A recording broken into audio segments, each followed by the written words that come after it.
Selamat sore, apa kabar nih?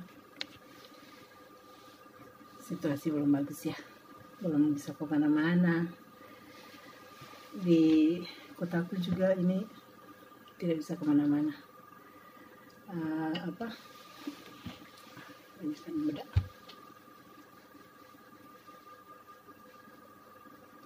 Kita bisa keluar beli makanan, beli obat-obatan, tapi ya makanan, tapi nggak bisa duduk makan di situ.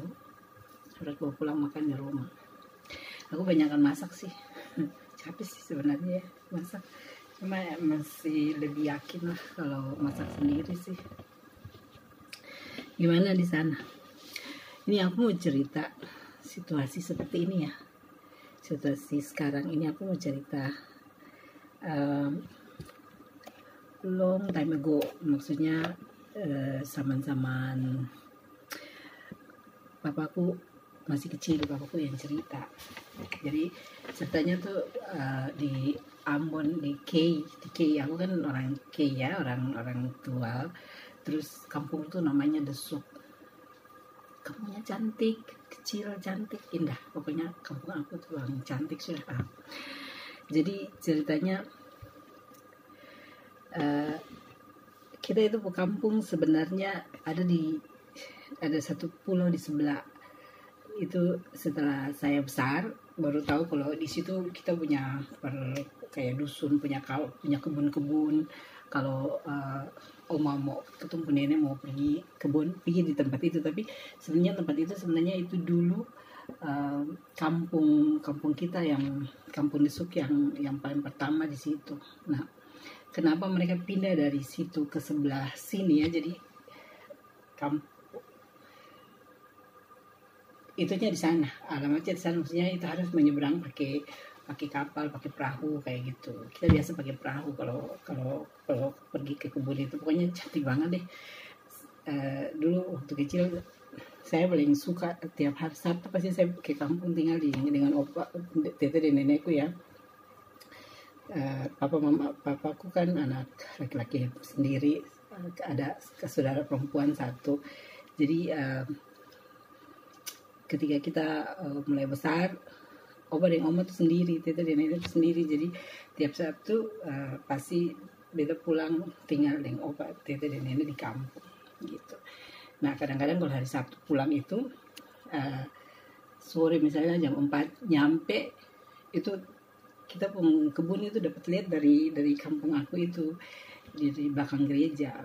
Jadi bisa teriak aja, nenek aku datang. Nah, kalau si nenek belum mau pulang saat itu ke rumah, dia akan datang jemput aku di kampung dengan perahu kecilnya.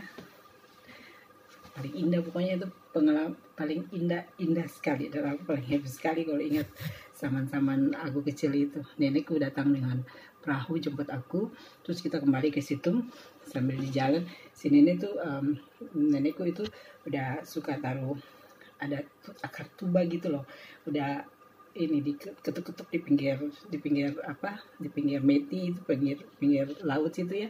Jadi pas kita pergi ke situ, ikan-ikan udah mati. Jadi tinggal ambil aja begitu, terus pergi ke kebun, bakar makan.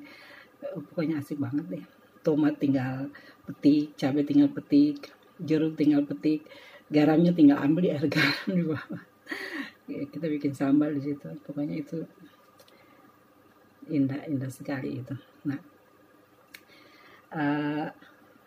mau cerita tentang situasi sekarang ini ya, wabah.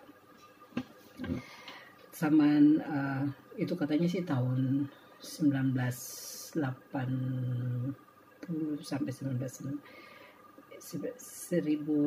sampai 1019 itu terjadi wabah juga di Maluku. Tapi yang itu tidak terlalu mengerti wabah itu di mana aja. Tapi yang aku tahu wabah itu terjadi di kampung aku, dan satu kampung itu sama saat itu meninggal. Kolera, muntaber kayak gitu, itu wabah. Jadi wabah itu bikin sampai kita pun moyang-moyang dari satu kampung itu habis. Yang ada tinggal 8 orang yang selamat untuk satu kampung itu. Jadi karena mereka cerita ada yang 12, ada yang 8. Jadi ceritanya mereka yang selamat ini keluarlah dari pulau itu, pindahlah ke kampung yang sekarang kita tempati ini, di sub yang sekarang ini. Jadi dulu kita kampung awal tuh di sebelah sana, karena wabah itu moyang-moyang kita tuh kembali pindah ke kampung di sebelah yang sekarang kita tempati ini. Nanti aku kasih tunjuk gambar ya. Nah, yang mau aku bilang adalah wabah ini dulu sudah pernah terjadi, iya, pernah terjadi, dan bukan corona ya, tapi kolera, muntaber, dan karena waktu itu ombak, kata orang-orang tua itu, waktu itu kan kampung itu kan di pinggir laut ya. Jadi yang namanya makanan singkong ada, ubi ada, kelapa paling banyak. Yang nggak ada itu ikan itu laut itu gede di situ. Jadi orang kalau mau makan ikan tinggal turun ke laut aja gitu. Nah saat itu ombak angin kencang, jadi mereka nggak ke laut. Jadi mereka makannya singkong doang, ubi doang gitu. Sampai pokoknya wabah itu bikin sampai pokoknya satu kampung berapa puluh kepala keluarga itu meninggal.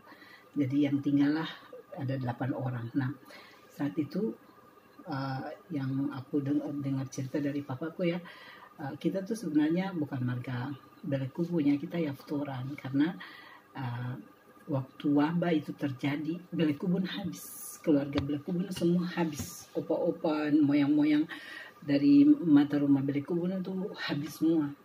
Jadi kebetulan ada moyang-moyang dari Yaftoran ada 3, mereka bagi satu bukan dari Yaftoran pindahlah ke jadi marga Belekubun. Nah dari situ kita mulai sekarang sampai sekarang itu kita ada, karena dari opa yang satu dari Yaftoran yang pindah untuk dinobatkan jadi marga Belekubun itu. Jadi kita turunannya dari situ, tapi memang asal kita itu Yaftoran ya. Nah sampai sekarang juga keluarga Belekubun ini kami sedikit sekali. Jadi di kampung itu yang besar itu kita cuma ada 3 rumah, 4 rumah. Nah, sekarang papaku udah meninggal, bapak tua yang lain-lain sudah meninggal, jadi udah tinggal kita anak cucu yang di luar, dan ada beberapa di kampung. Itu saja sih, tapi kita sedikit sekali, Belekubun kita tuh sedikit sekali. Dan kita sejak keluarga Belekubun ini banyakkan ini ya, merantau. Jadi kita tuh ada di Merauke. Nah Belekubun kita aja yang ada di Maluku, tapi Belekubun yang banyak itu sebenarnya anak cucu opa yang banyak itu ada di Merauke gitu. Jadi wabah ini sudah terjadi dulu, dan marga Belekubun itu habis banget. Pokoknya nggak ada satupun marga Belekubun waktu itu yang hidup. Lalu mereka ambil satu opa dari marga Yaftoran, pindah ke, sudah kamu yang harus meneruskan marga Belekubun ini gitu. Nah itu sejarah kami, kenapa sampai kita Belekubun ini sedikit, karena dulu memang ada wabah dan kita sudah tidak ada. Anak cucu Belekubun itu sudah tidak ada, sehingga pinjamlah dipindahkanlah satu opa dari Yaftoran pindah untuk bawa marga Belekubun. Nah sampai sekarang ini anak cucu di sini gitu. Jadi ada Belekubun satu di Merauke, itu kita opa, tapi mereka tetap pakai Yaftoran, tapi itu kita punya kandung. Terus dari turunan opa aku tuh, tete aku tuh punya anak cuma 2, papaku sama mama tua. Nah kadang-kadang aku pikir ya, opa tuh kayak Abraham gitu. Lucu, mama bilang kayak Abraham, karena dari satu opa satu oma itu kita sekarang itu ada hampir 50 anak cucu dari satu opa itu gitu, dari 2 anak ya, papaku dengan mama tua aku itu. Jadi kita tuh hampir 50 cucu yang ada sekarang ini gitu. Nah kita banyak di Merauke sebenarnya banyakkan di Merauke dan tambah beberapa ada di kampung. Dan yang di luar ya cuma kami beradik kakak aja gitu. Ada kakakku di Ternate, ada di Jogja, terus aku, terus adik-adikku 3 di Tua gitu. Jadi cerita tentang wabah dulu sudah pernah terjadi di kampung aku. Kenapa sampai aku punya Facebook aku taruh foto bapakku terus aja supaya ya paling kita tuh di sana tuh percaya kalau orang-orang tua yang sudah meninggal itu tetap ada gitu, tetap ada untuk mendoakan kita, ada kita kemana saja, mereka tuh kayak angel untuk kita yang bisa dampingi kita kemana saja gitu. Jadi selama masa pandemi ini aku taruh profil papaku karena aku ingat cerita papaku waktu itu kalau kita tuh habis dulu gitu. Semoga ini tidak terjadi ya. Takut ya karena pada cerita kalau kita tidak tahu pandemi ini sampai kapan. Banyak yang sudah jadi korban dan hebatnya itu corona ini mendunia ya. Dia bisa memberhentikan segala sesuatu aktivitas dari ujung ke ujung, dari dunia timur, barat, selatan, utara, semuanya berhenti dalam seketika. Kita lihat di Mazmur 91 ya. Nanti baca ya Mazmur 91 itu terjadi yang difirmankan Tuhan itu benar-benar terjadi. Cuma kita percaya bahwa anak-anak Tuhan itu pasti dilindungi.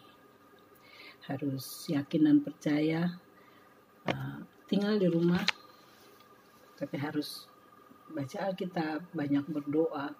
Di luar sana terjadi macam-macam hal, orang yang animisme sudah mereka aja saja yang tidak percaya sama Tuhan, tapi kita yang punya hidup dari kecil sampai tumbuh dengan dahsyat sampai sekarang itu kita dilindungi dan kita benar-benar diprotek sama Tuhan tuh sangat luar biasa.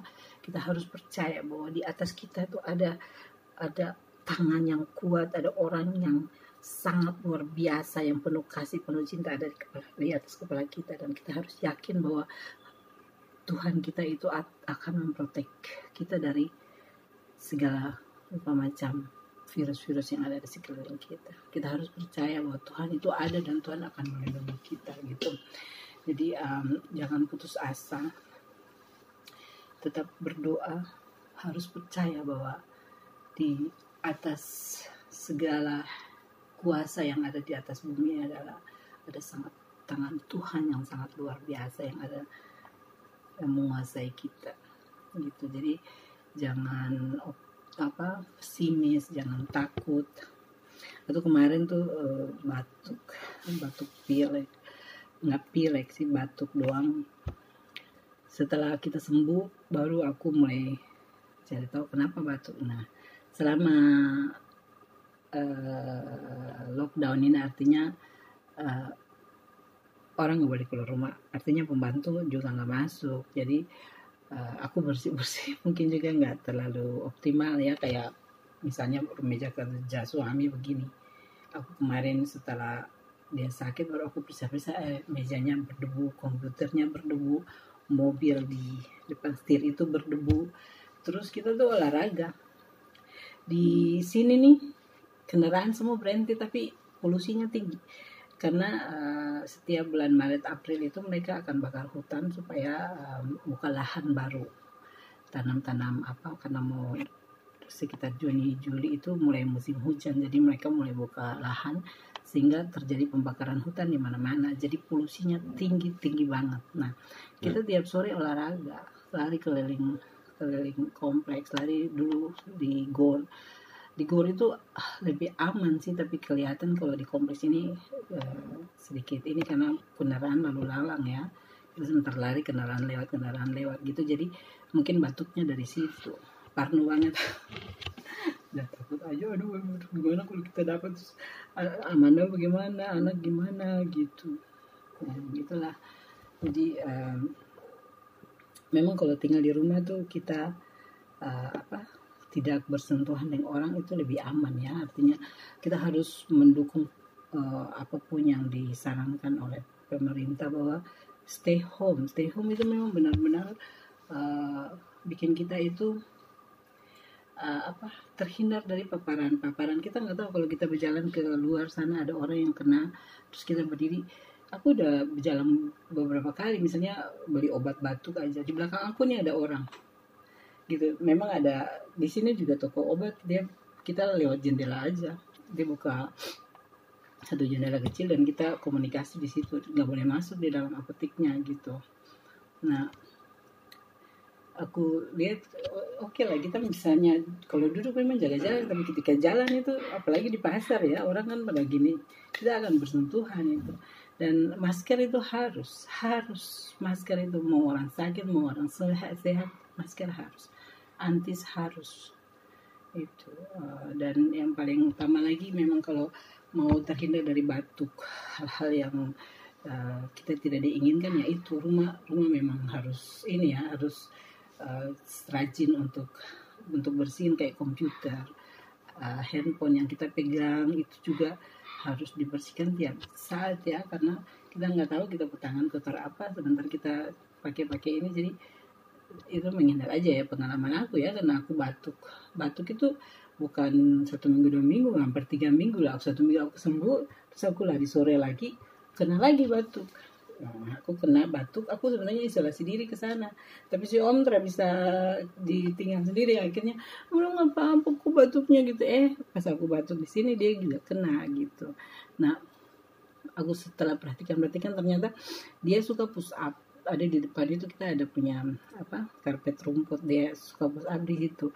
Dan karpet rumput itu tempat si kecil-kecil halus 2 ekor itu suka duduk-duduk di situ. Nah, waktu dia push up itu kan walaupun pakai masker tetap aja lolos gitu. Jadi kita batuknya mungkin di situ gitu. Jadi supaya jangan parnoan, hindari deh yang debu-debu. Pokoknya pagi itu udah pakai masker keliling-keliling meja-meja, handphone keliling kamar, keliling segala macam untuk ngelap debu-debu yang ada gitu. Terus yang paling utama itu keluar harus pakai masker, harus bawa antis gitu, supaya ketika orang ada bersin atau apa kita udah terlindungi. Dan itu utama lagi, memang kalau nggak penting banget mending tinggal di rumah. Pokoknya kalau tinggal di rumah dan kita batuk seperti aku 1 minggu 2 minggu aku batuk, gak khawatir juga takut kita dapat dari mana ya, kita nggak kemana-mana gitu. Terus kita kadang-kadang kita beli makanan mereka di depan sana, kita harus bersentuhan karena kita harus jari-jari itu kita kasih uang gitu ya. Jadi pikir negatifnya dari situ. Jadi ya memang harus di rumah saja. Masak juga kalau memang ada bahan makanan mending masak sendiri. Kalau memang udah nggak bisa banget kayak aku ya, sekali-sekali aku malas ya, kita cari-cari rumah makan yang kita tahu, kita order dari situ gitu. Sekarang kita udah sehat sih, berdua suami sudah sehat. Kita terpaksa beli antibiotik. Awalnya kita malas, apaan sih antibiotik, tapi ini ada sesuatu yang bikin tahan di sini ya, itu yang bikin nggak enak gitu. Nah, setelah kita minum antibiotik ternyata dia hilang sendiri gitu. Jadi ya puji Tuhan, kita dijaga, diprotek benar-benar. Terus makan minum baik, artinya kalau kita makan minum bagus, kita imun kita ini ya kuat ya. Kalau kita nggak makan, kita nggak minum, pasti kita weak dan apa saja gampang kena gitu ya. Jadi ini saja cerita aku ya, itu yang aku mau bilang dulu. Kampung aku tuh udah kena virus kolera, dan belekubun itu habis semua. Jadi kita tuh diambil dari pinjamin opa dari Yaftoran, dia harus pikul marga belekubun untuk mengembangkan turunan belekubun lagi. Nah, kita yang ada di sekarang tuh kita cuma dua keluarga besar yang marga belekubun, tapi tinggal kita aja nih dengan beberapa ada ada Belekubun yang ada Muslim, itu ada Belekubun yang itu turunan langsung dari kita. Nah, Belekubun pokoknya sedikit banget deh. Nah, kenapa sedikit itu ceritanya, kita dulu pernah wabah dan kita habis, Belekubun itu habis, tinggal Yaftoran doang gitu. Jadi aku cerita ini supaya aku mau kasih ingat aja adik-adikku, saudara-saudara aku misalnya yang ikutin video aku ini ya. Kalau tahu ceritanya tolong komen di bawah, karena ini sejarah yang papaku dulu cerita dan ini udah hampir hilang. Aku kemarin pikir akhirnya aku telepon lagi kakakku yang di Timika. Aku ingat, oh ya kakakku yang ada di Timika tuh dia pasti tahu cerita, karena dulu papanya kan dekat dengan kita, dan Yaftoran mereka tuh Yaftoran yang dekat dengan satu turunan dengan kita, yang Yaftoran yang meminjamkan saudaranya untuk jadi Belekubun itu dari mereka gitu. Jadi aku telepon dia, terus aku tanya, terus dia cerita gitu ya. Jadi yang aku tahu sedikit cerita dari papa dan melengkapi cerita dari kakakku yang di Timika ini. Kalau memang dulu kita tuh habis, Belekubun tuh habis sampai akhirnya harus pinjam keluarga satu bapak dari Yaftoran untuk meneruskan turunan Belekubun gitu. Jadi kita sebenarnya Belekubun yang dari Yaftoran kita cuma label Belekubun karena Belekubun itu tuh udah hilang. Jadi kita ambil dari Opa Yaftoran untuk jadi Belekubun gitu. Itu saja. Jadi aku cerita ini supaya adik-adikku mungkin kalau ikutin video ini ada komen di bawah, atau saudara-saudaraku di sub Rumat, Ohetel, Ohenol yang tahu cerita ini, tolong komen di bawah ya, biar kita belajar gitu, belajar sejarah, karena saya juga tahu sedikit saja. Pace Opet yang di Timika, tolong komen di bawah ya. Kalau ini biar kita kasih ingat saja anak cucu bahwa kita harus saling menjaga gitu, karena wabah ini udah terjadi lagi, dan semoga kita dilindungi, anak cucu dilindungi sampai nanti gitu ya. Itu saja. Tuhan berkati, Tuhan jaga kita semua dari depan rumah sampai belakang rumah, kiri kanan rumah, dari ujung kepala sampai ujung kaki. Tuhan jaga kita dari virus-virus ini, semoga kita selamat ya. Semoga suatu saat kita akan ketemu lagi, berkumpul lagi, cerita-cerita mau lagi. Kangen banget untuk ketemu keluarga di kampung, di Tual, di Ambon, di Jakarta, di mana saja. Kita keluarga kita di Sukrumat, Ohetel, Ohenol itu, kita itu hidup keluarga kita sederhana saja, tapi setiap kali kita ketemu kita paling sayang satu sampai yang lain, sampai kalau ketemu itu pokoknya kita bisa ketawa dari pagi sampai sore, sampai ini sakit hanya karena cerita mau, hanya karena saking kangen. Kita akan bikin cerita segala macam cerita, sampai makan ikan bakar, colo-colo, lalu kita akan cerita mau dan cerita dari pagi sampai malam sampai tidak mau pulang gitu. Saya kangen banget adik-adikku, saya kangen banget saudara-saudaraku, saya kangen banget kampung halaman, tante-tante, om-om, kakak-kakak ini di Sukrumat, Hitelhoeno, yang dari keluargaku. Jaga diri, Tuhan jaga ketemu semua. Suatu saat kita akan ketemu lagi ya. Sampai jumpa, bye bye, selamat sore, bye bye.